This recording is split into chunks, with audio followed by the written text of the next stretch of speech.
Allez, en question avec Gaston Terrien, Daniel Richard ici. Gaston, disons que pour notre première fois ensemble, j'espérais un résultat positif mercredi soir. Ça a été le cas. Une belle victoire du Canadien pour confirmer sa place en série éliminatoire. J'ai le goût qu'on commence à tout seigneur, tout honneur avec Nick Suzuki. Il a connu une excellente saison, la meilleure de sa carrière.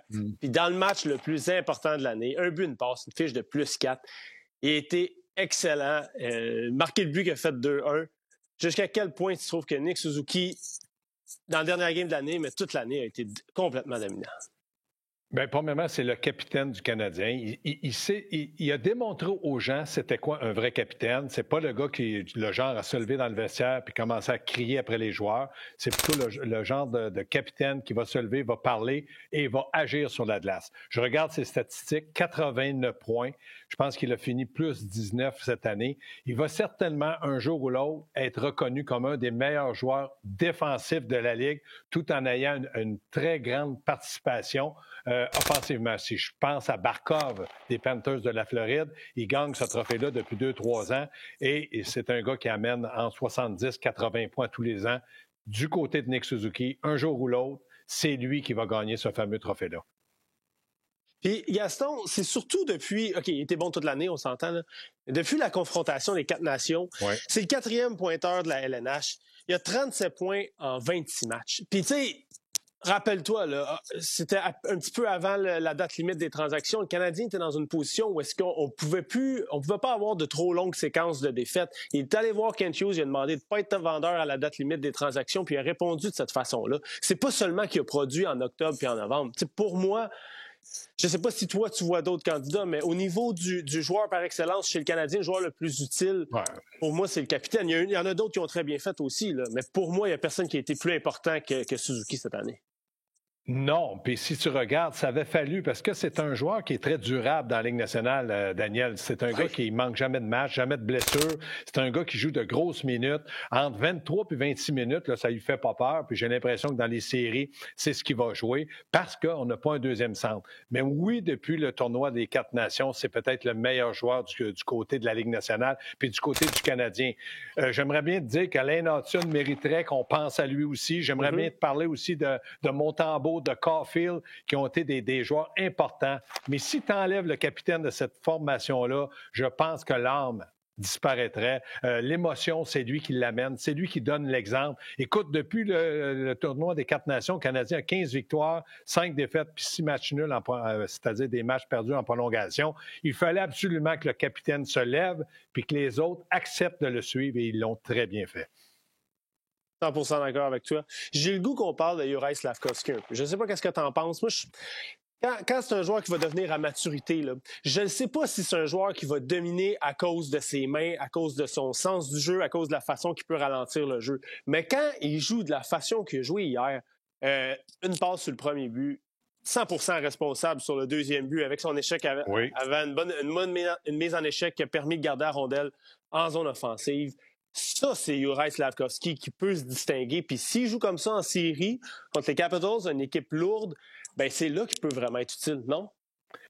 Bien, je pense que dans le cas de Slafkovský, écoutez, il ne faut pas oublier qu'il va avoir 21 ans quand il va commencer l'année prochaine. Il va avoir 21 ans. C'est pas vieux pour être dans la Ligue nationale puis demander que tu domines. Est-ce qu'il va être un joueur concession? Je pense pas.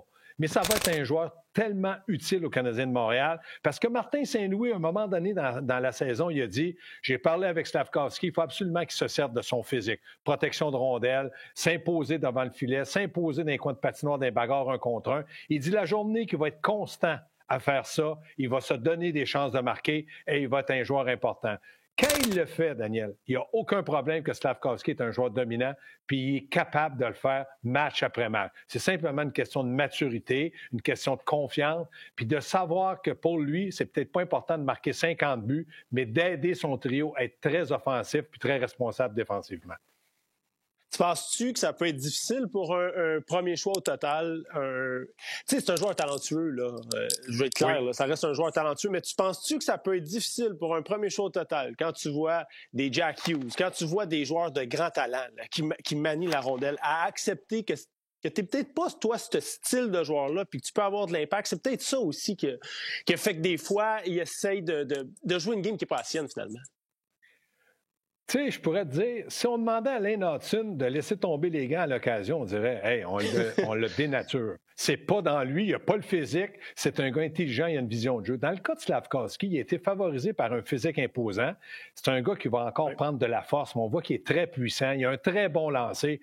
Écoute, il sera peut-être pas reconnu comme un Jack Hughes, mais s'il marque 35 buts puis qu'il a 75, 70, 80 points, avec constance dans les années, il va être reconnu comme un bon joueur. Et moi, je lève mon chapeau à Kent Hughes qui a décidé de lui offrir un contrat de 8 ans, un petit peu moins de 8 millions par année.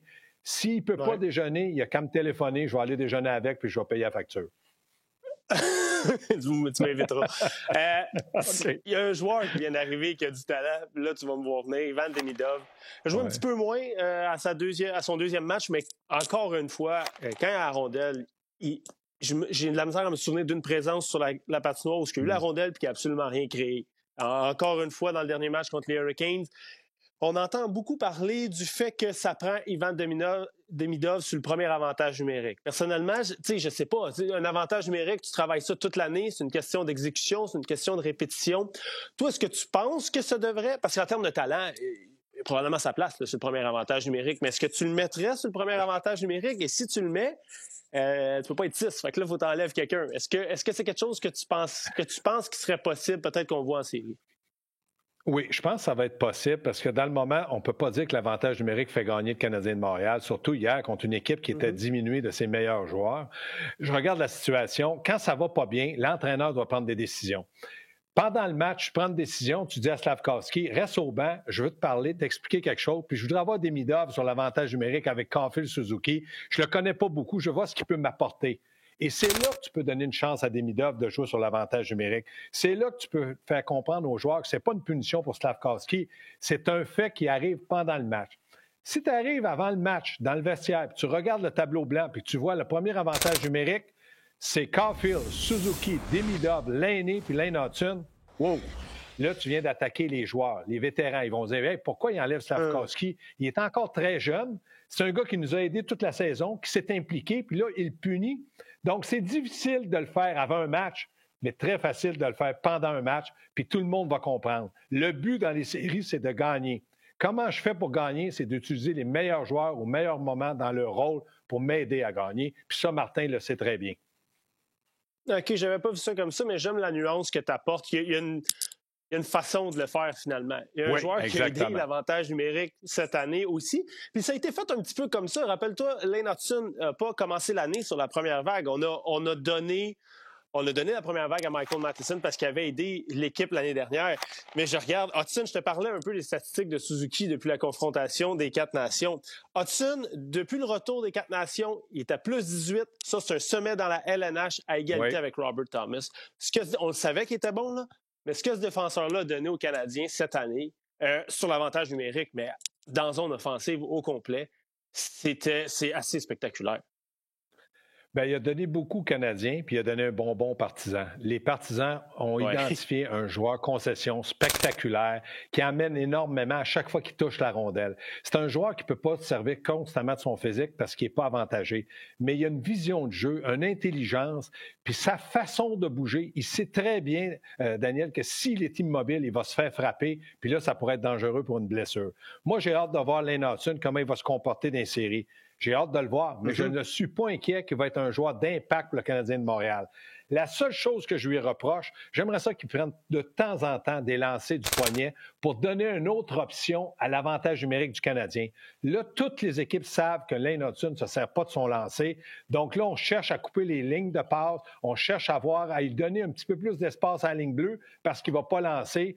Donc, pour ma part, avec la maturité, l'expérience, je suis persuadé que l'an prochain, puis même peut-être pendant les séries, il va faire quelques lancers du poignet au but. Pourvu que la rondelle va au filet, tu ne sais jamais. Elle peut dévier, on peut prendre le retour de lancer, mais Lane Hudson est un joueur qui amène aux Canadiens ce que plusieurs joueurs ont essayé de faire, mais lui, c'est le côté spectaculaire, puis c'est le côté aussi qui donne beaucoup aux Canadiens en travail, puis j'ai l'impression qu'il va être tout un professionnel, c'est-à-dire un gars qui va jouer pour le hockey, pour la passion qu'il a pour le hockey. Ça va être intéressant de le voir en série, comme tu dis, parce que les Capitals... des joueurs de 6 pieds 2, 6 pieds 3, en haut de 200 livres, des Tom Wilson, Alexander Ovechkin, Alexei Protas. Oh! Ils en ont une coupe. Comment tu vois la première ronde en terminant, Gaston, contre les Caps? Je veux juste te dire que tu ne peux pas frapper ce que tu ne vois pas. Fait que s'ils ne voient pas Hudson, ils ne pourront pas le frapper. Mais en première ronde, c'est bizarre l'impression que j'ai. J'ai l'impression que le Canadien est capable de les battre. Il va y avoir un joueur qui devra être le meilleur de toute la formation du Canadien, puis c'est celui qui a les grosses jambières. Si Montembeault, à chaque match, donne une chance de gagner aux Canadiens par des arrêts clés, puis qu'il vole un match ou deux, rappelle-toi au printemps d'Halak, lorsqu'Halak a volé les matchs qu'il a joué dans les séries jusqu'au moment où c'est les Flyers qui ont éliminé le Canadien. Mais Halak était le joueur des séries pour le Canadien de Montréal. Je pense que Suzuki va être bon, Hudson va être bon, Matheson, Anderson dans leur rôle. Mais si Montembeault fait les arrêts, j'ai l'impression que du côté des Capitals de Washington, on va douter rapidement que là, ils ont une chance de se faire battre par les joueurs qui sont négligés, c'est-à-dire le Canadien de Montréal. J'ai hâte de voir parce que Montembeault, quand il est arrivé à Montréal, dès qu'il gardait les 3-4 matchs de suite, il avait de la misère. Après ça, c'est un problème qu'il était capable de régler. Là, on se demandait, dans les matchs importants, est-ce qu'il va être capable de tenir le coup pour le Canadien? C'est un problème qui est réglé aussi. La dernière game, il fallait absolument que le Canadien la gagne. Montembeault, il a effectué des arrêts clés à ce moment-là. Fait que ça va être un test important pour la suite de sa carrière aussi, j'ai l'impression. Moi, j'ai confiance en lui. Je trouve qu'il a l'air d'un bon gars, d'un bon professionnel. Puis quand il fait les arrêts clés, il est bon. Puis après le match, quand il a tous les joues rouges, je trouve que c'est parce qu'il a joué un match extraordinaire. Reste à voir s'il va avoir les joues rouges plus souvent qu'autrement après la première ronde. Merci beaucoup, Gaston, puis bonne série. Ça fait un plaisir, Daniel. Salut. Salut, Gaston.